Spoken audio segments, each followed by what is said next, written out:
And now, from Louisville, Kentucky, the horse capital of the world and sports junkies' finest, giving you wagering advice and sports analysis. It's On the Switch with your host, Gino G. Yo, what is going on? We are back, The Switch Show. Trav, what's going on, man? How's it going, guys? I know we just had a show just a couple of days ago that was posted about the PGA Championship. And I want to clear up a few things before we move forward towards DraftKings lineups, Millionaire lineups, what will be value and not value. We'll go over all those kind of things, but I want to clear a few things up first. In our previous episode, I said this was a par 72 with 4 par 5s. That's actually incorrect. There's only 2 par 5s. There's a couple of par 4s that are over 500 yards. I assume those were par 5s. Either that or I saw a membership scorecard. So perhaps I saw not a PGA Tour scorecard for Bellerive for the PGA Championship. So I wanted to clear that up as well. I gave out Jordan Speith as my number 1 selection. I also talked about guys like number 2 and number 3 and number 4, Tommy Fleetwood, Brooks Koepka, these guys. I didn't place a wager to win on these guys, but the reason why they are number 2, number 3, number 4 is because I feel like in head-to-heads and low score for threesome, when it comes to overall value in top 3, top 5, top 10s, these are guys that I feel like you should be using as value plays. When it comes to winning, and we'll post this on our Twitter page at OnTheSwitch1. Go to our YouTube, and if you're listening to this on YouTube, hit the subscribe button. Leave us a comment. Go over to iTunes, all the iOS. Travis, what is it? iOS, Android, we're on every platform, right? Yeah. So go to every platform. I don't care what it is.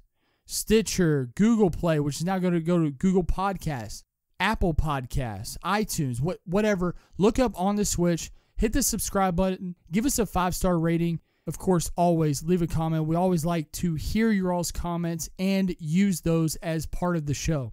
To get back to what I was saying, 3 guys, that being Jordan Spieth, Bryson DeChambeau, and of course my man Aaron Wise at 175-1. Those are the only 3 guys that I'm playing to win the PGA Championship.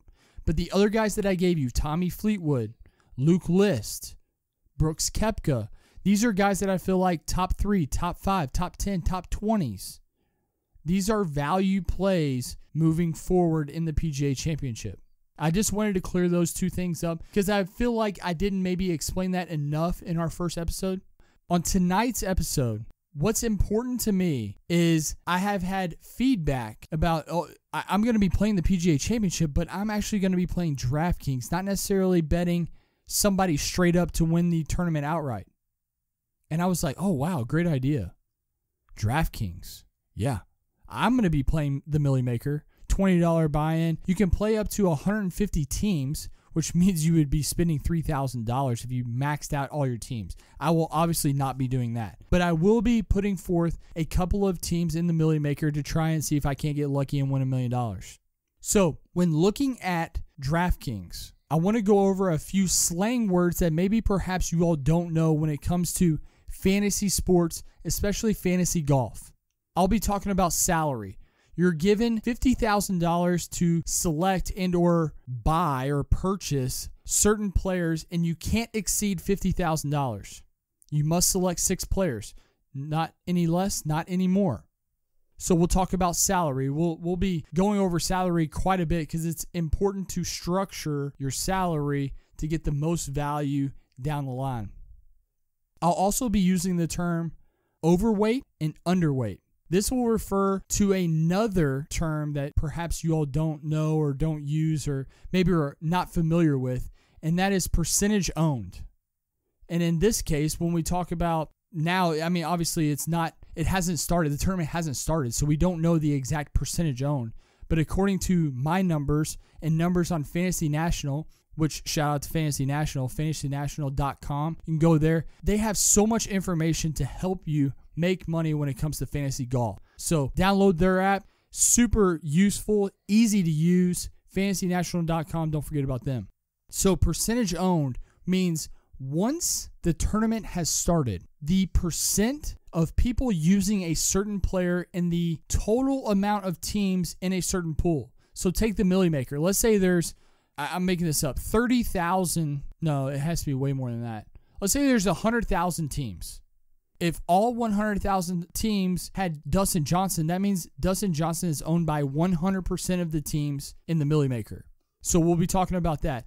And when talking about overweight or underweight, it's, let's say someone is owned by 10% of the teams. Overweight means that if you're putting forth 10 teams, you should only be using that player in one team. If you use them in more than one team, now you're looking at 20%, 30%, 40%, and so on. You are giving more weight or overweight on a certain player. And the opposite is true when talking about if a guy is expected to be owned by 20%. You're, again, putting forth 10 teams. If you only put him in one lineup, you have underweight on that particular player. So that is going to be a term that I'll be using as well. As we go along, if perhaps I mention a term I don't think you all know about, I will go over that as we go, but those were the few things that I felt like I should touch on because I will be using them quite often. So when looking at the Millionaire Maker, again, $20 buy-in, first place going to be $1 million to a lucky person. Hopefully it's myself, and if not myself, maybe this information that I'm going to be giving you today will be useful in one of you all winning $1 million. So looking at the lineups and the prices for the players, it looks like there's 4 guys that are over 10,000. That being Dustin Johnson, Rory McIlroy, Jordan Spieth, and Rickie Fowler. When looking at those 4 guys, I will tell you that Dustin Johnson and Rory McIlroy will be 2 highly owned guys, meaning their percent owned will be high. I'm going to guess that Dustin Johnson will be in the 16-17% range, and I would be surprised if he's over 20%. But it is possible. It's Dustin Johnson. I mean, you're talking about a guy who's won 3 times this season. He's made 15 of 16 cuts, 11 top 10s. The guy is number 1 in the world. I mean, what can you really say? Rory McIlroy, if there's a guy that really fits this golf course, let's remind everybody that he's won 2 Wanamaker trophies already. Rory McIlroy will see this course as well as anybody. As a right-hander, it's a draw paradise that fits Rory McIlroy. So I think these 2 guys will be highly owned. Do I think you can fade them? By fade, I mean not use them in any lineup. I don't think you can do that. I think you need to have, depending on the amount of teams that you put forward in any tournament, whether it's a quarter tournament or a dollar tournament, $5, $3, $20, $100, whatever the case may be. I honestly think that you should be using Rory McIlroy and Dustin Johnson in a few teams, if nothing else. I'll be honest, in my teams, I will not be using that much of Dustin Johnson and Rory McIlroy. I will be focused on a guy that's going to be very low on the percent used, and that's going to be Jordan Spieth, a guy that we selected as our top choice to win this tournament outright. He's now gone from 15-1 to 20-1 in a day. I think this guy has extreme value. And when looking at the Millie Maker, because there's going to be so many teams in the Millie, you have to understand you need a guy or guys that are low percent owned that can do really well. So we'll be going over a few of those because I believe if you use everybody that everybody else is using, you could perhaps have the same team as so many other people. So we need lower percent guys owned, such as Jordan Spieth. And when you do that, you have, especially if he performs at the high level that he's capable of, and he wins the tournament, now you're talking about you're one of 7%, not 1%, but you are one team of only 7% of all the teams that have that one guy. That is likely the case this week with Jordan Spieth. He could easily be owned by 5, 6, 7%. If he wins this tournament outright, you have now faded 95% of the fields that don't have the winner. If you want to win the Millie Maker, I guarantee you have to have the winner. There's going to be a lot of people structuring lineups around Dustin Johnson and Rory McIlroy, and I understand that. So moving on to the $9,000 level, you have Tiger Woods, Justin Thomas, Brooks Koepka, Justin Rose, Tommy Fleetwood, Fransesco Molinari, John Rahm, and Jason Day. Out of these, the highest owned is probably going to be Justin Thomas. And Justin Thomas could easily be the highest owned player in the entire field. Thornborn Yolson will be a guy that could perhaps give Justin Thomas a run for his money in the highest owned percent of the Millie Maker. But Justin Thomas, and I'll be honest, it's crazy that he's only 9,700. At 9,700, I'm telling you, Justin Thomas will be 25% owned. Maybe a little bit less, but I'm going to say 25% owned. That's Justin Thomas. Next, I think is going to be Brooks Koepka. Brooks Koepka is probably the most likely guy to finish top 15 in this entire field. I think he is almost a lock as top 15. If we're giving out a lock as top 15, this is a guy that you should be using in most of your lineups, especially at 9,600. 9,600, you can structure so many things around Brooks Koepka. So that, I think, that could be a guy that's also highly owned. One guy that will not be highly owned is Jason Day. Jason Day played well last week at WGC. If he can progress forward, especially with his irons, proximity to the hole, Jason Day is going to be a guy who's low owned, who has a big chance at winning the tournament outright. Jason Day sitting here, $9,000.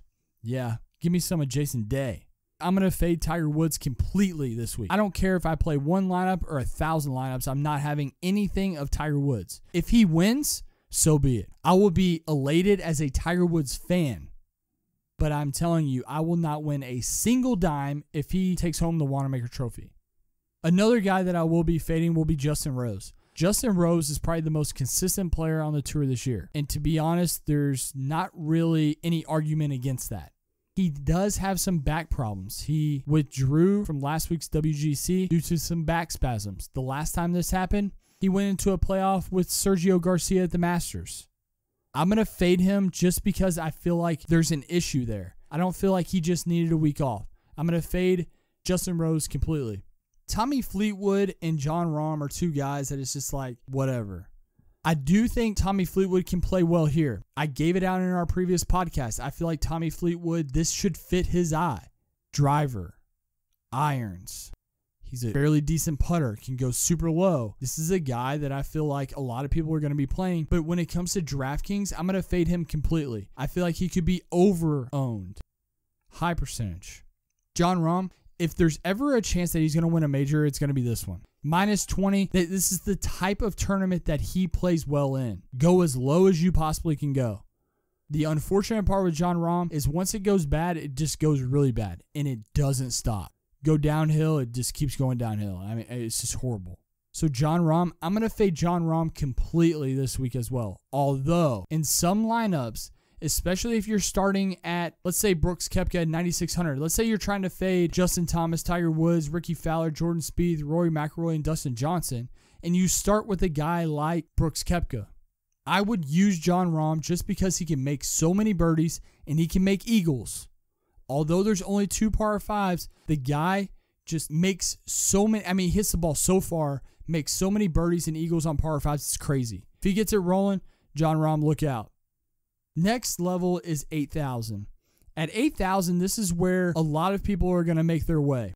Patrick Reed, Hideki Matsuyama, Henrik Stenson, Alexander Noren, Sergio Garcia, Patrick Cantlay, Phil Mickelson, Xander, Tony Finau, Paul Casey, Bubba Watson. These are all 8,000. You're talking about some of the top players in the world here at the 8,000 level. This is what you get in major championships when it comes to DraftKings.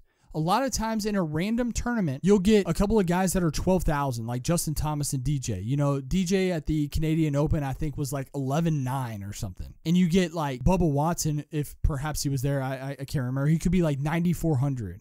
You're never getting 8,000 on Bubba Watson. Like, it just doesn't happen. The guy's won 3 times this year. And I hate saying it, but I think he's going to be low owned, which means that I'm going to lean towards playing Bubba Watson in a lot of teams on DraftKings. Reason being, Bubba Watson is not a straight shooter when it comes to golf courses. If the golf course is right in front of you, he doesn't like that. He likes playing around trees. He likes cutting the ball, drawing the ball, moving the ball in whatever way that he needs to. And that's what this course asks for.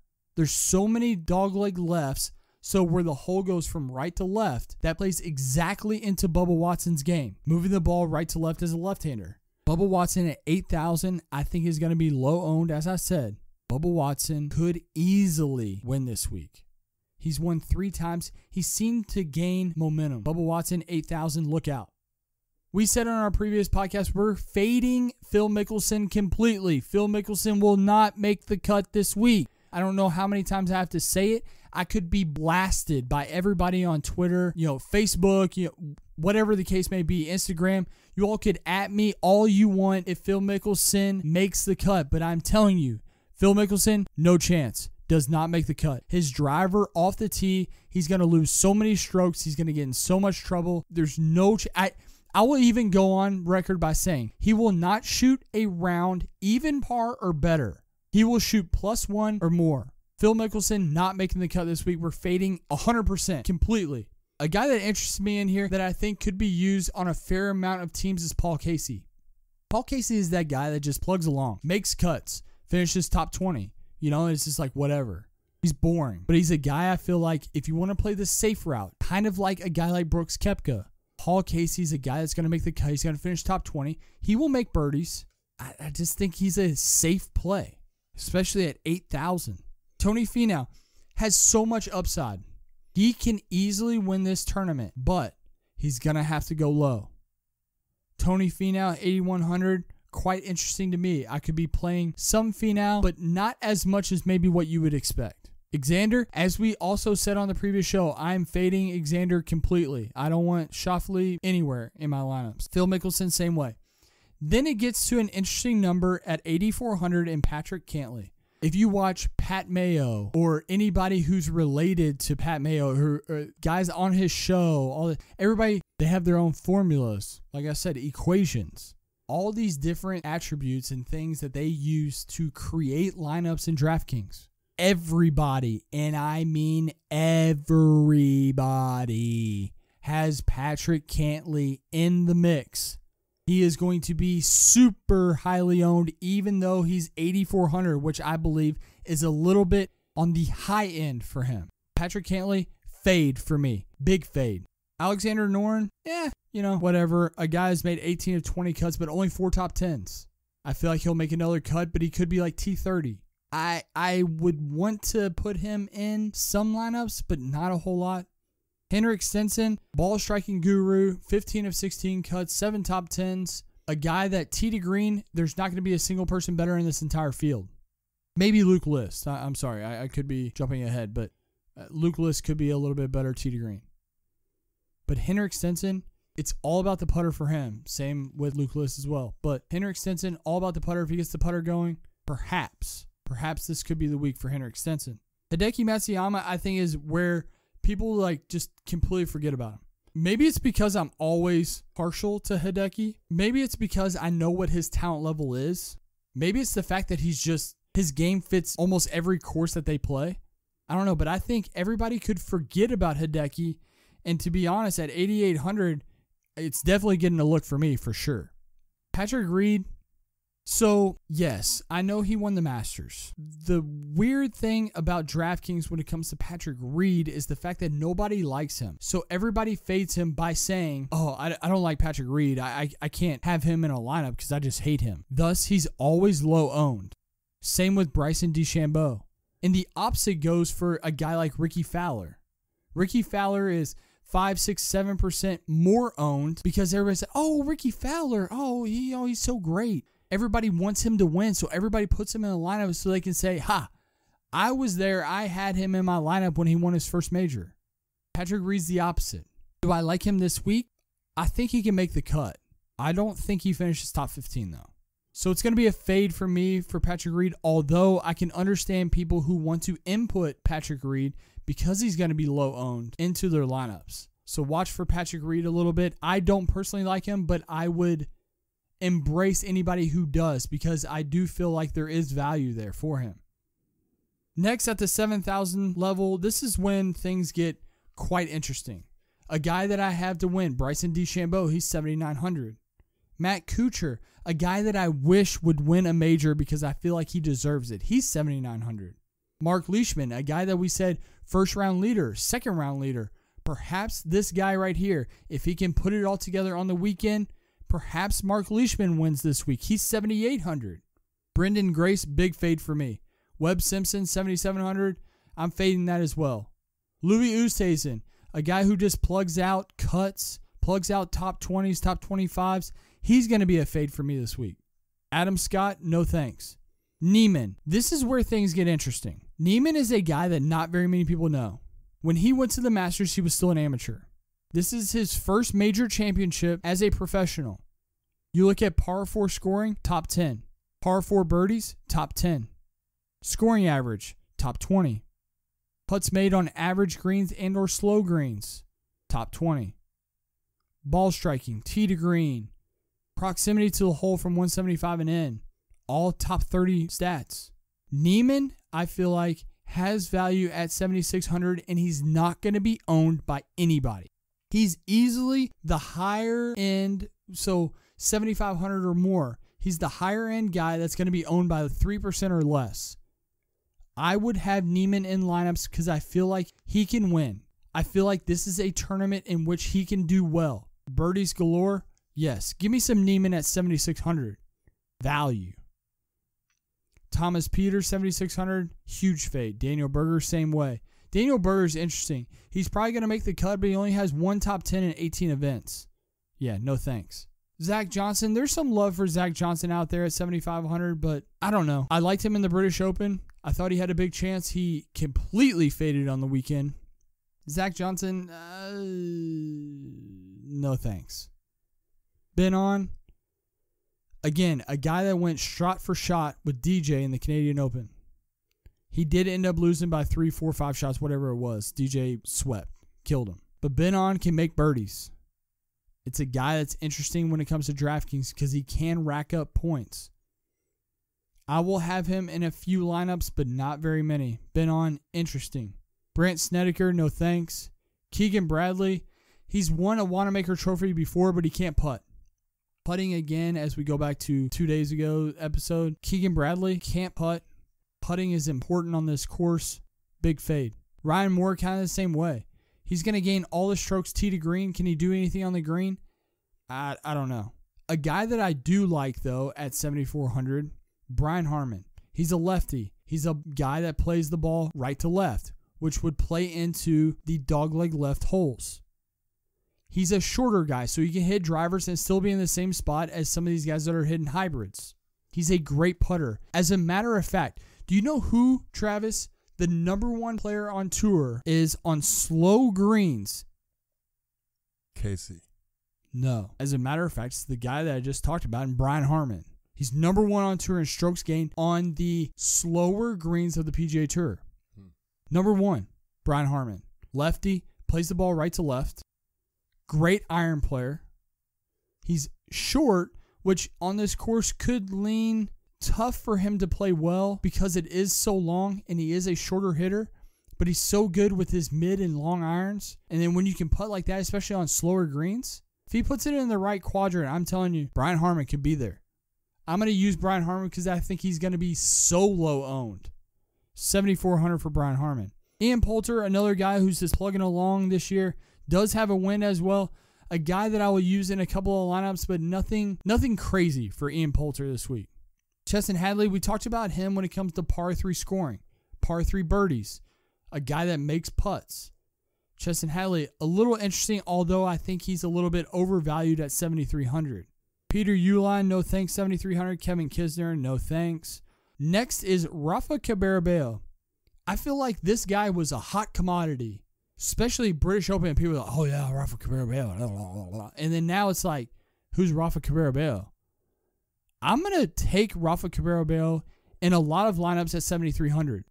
I think he's a guy that makes birdies, is going to go out there and just kind of plug along. I don't know if he can win because I don't know if he can catch a guy like DJ, like Rory, like Jordan that could catch fire and shoot 15, 16, 17 under and win this tournament. But he's a guy that's going to shoot -9 and he's just going to sit there top 10, top 7, top 8, chilling. Rafa Cabrera-Bello, 7,300, a guy that's going to be low owned, I'm telling you, is going to be there. Charles Howell, no thanks. Kevin Chappell, there's some love for Kevin Chappell out there. I'm going to fade him this week. Tyrell Hatton, whatever. I mean, you can use him. The issue is, can he get off the tee? If he can get off the tee, he definitely has a chance this week. I'm going to say no. A guy that we touched on in our previous podcast when talking about the PGA Championships, Charlie Hoffman. I know he only has one top 10 and 18 cuts made. I get it. But if you're talking about birdies, there's not a single guy, and we said this, and I'll quote it again. Charlie Hoffman makes the most birdies on tour in a year's time. Period. End of story. It's non-negotiable. I mean, look up the stat. Charlie Hoffman makes more birdies in a year's span of time on the PGA Tour than anybody else on the tour. And if you're telling me we're coming into a tournament where you have to make birdies, I know he's not coming in on the greatest form, but I'm telling you, the way that he played in the Canadian Open, I like the way that he's trending. He could easily be first round leader. He could be there in the second round. Let's hope that he just holds on when it comes to the weekend. That's Charlie Hoffman. Next, we have a couple of guys, obviously, that we're going to be fading in Grillo and Schwartzel. We're going to be fading Kyle Stanley and Russell Knox, Shane Lowry, Fox, Lovemark, Hadwin, Cam Smith, Fitzpatrick, Duffner. But it gets me to a guy that we've touched on multiple times, and that's Luke List. I'm telling you, he's going to gain 2 to 3 shots on the field, tee to green, this week. Guaranteed. But he might lose 12 on the green. That's how he rolls. I'm banking on the fact this week, especially at his odds, 150 to 1. I didn't bet him and won't bet him to win. But I'm going to have him in so many lineups because I feel like if and when that putter gets hot, look out. I mean, Luke List can just demolish this field because I'm telling you, he's the best player in the world, tee to green right now. I'll put him up against anybody. I don't care who to take, whoever. Tee to green, Dustin Johnson, sure. I'll take Luke List all day. Tee to green, length off the tee, so he doesn't have to necessarily hit driver all the time. He can hit 3-woods, hybrids, long irons. The guy's super long. Accuracy off the tee. Proximity to the hole with his irons. Strokes gained tee to green. Give me Luke List against anybody. Luke List, 7,100, definitely going to be using in a lot of lineups. Now, we'll use Gary Woodland. He's 7,000. We'll use him in some lineups. I think he has a big shot this week to do well. After that, we're now looking in the 6,000 range, and this is where it gets interesting. You have a lot of guys here that you might know, but it's like in a PGA championship, are you really going to use these in your lineups? Hell yeah. And I'll tell you why. These are going to be volatile guys, so they're either going to go extremely low, finish top 10, and they're going to get you way up the leaderboard, or they're going to miscut and they're going to plummet you down the leaderboard. But if we can get these right, I'm telling you, a guy that's 0.7% owned, like a guy who we love, who we bet to win the PGA Championship, and Aaron Wise. Let me tell you a few stats about Aaron Wise. Check this out. Aaron Wise has a win this season already. If I told you that in par 4 birdies, he's top 25 on the PGA Tour. When it comes to average and slow greens, he's top 20 on the PGA Tour in strokes gained on average and slow greens. He's also top 15 in the PGA Tour on bent grass greens. What if I told you that proximity to the hole, 175 and in, so which includes 100 and in, 125 to 100, 126 to 150, 151 to 175, all of those combined, 175 and in. What if I told you that this guy, Aaron Wise, who probably nobody knows, is top 17 on the PGA Tour, proximity to the hole, 175 and in. This guy is not going to be owned by anybody. Book it. Guarantee. There might be a few random people who might splash him in a few teams. I know he's volatile when it comes to cuts made, but when he makes cuts, he's there.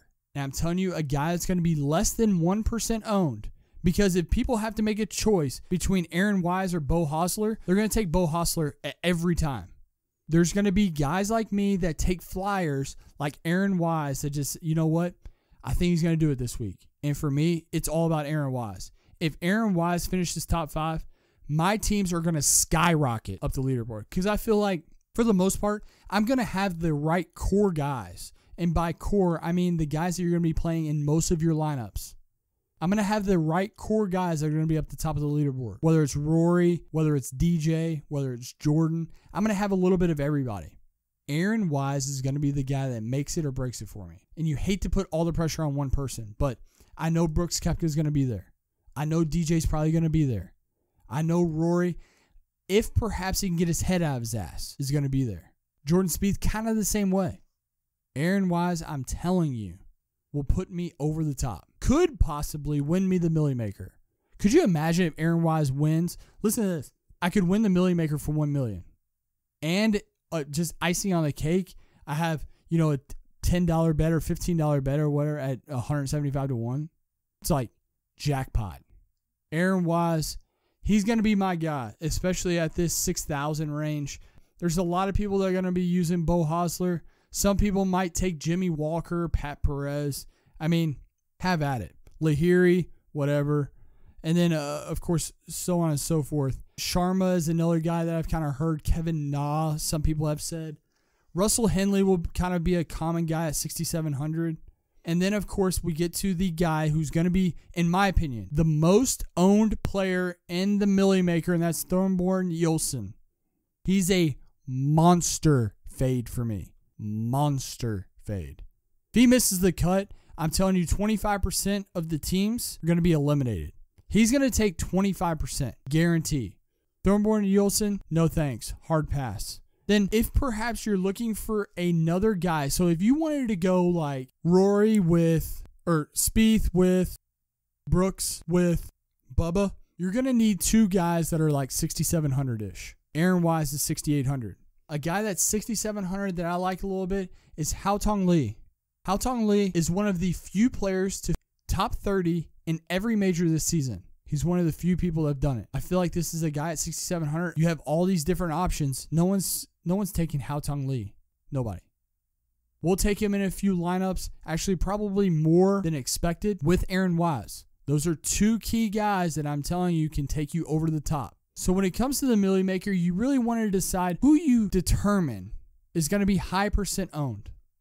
Once you determine that, you'll be able to understand where the value could be, where the value could lie. Because in a tournament in which could have 60, 70, 80,000 entrants, when you have the same player as 25% other people, it's hard to gain any ground.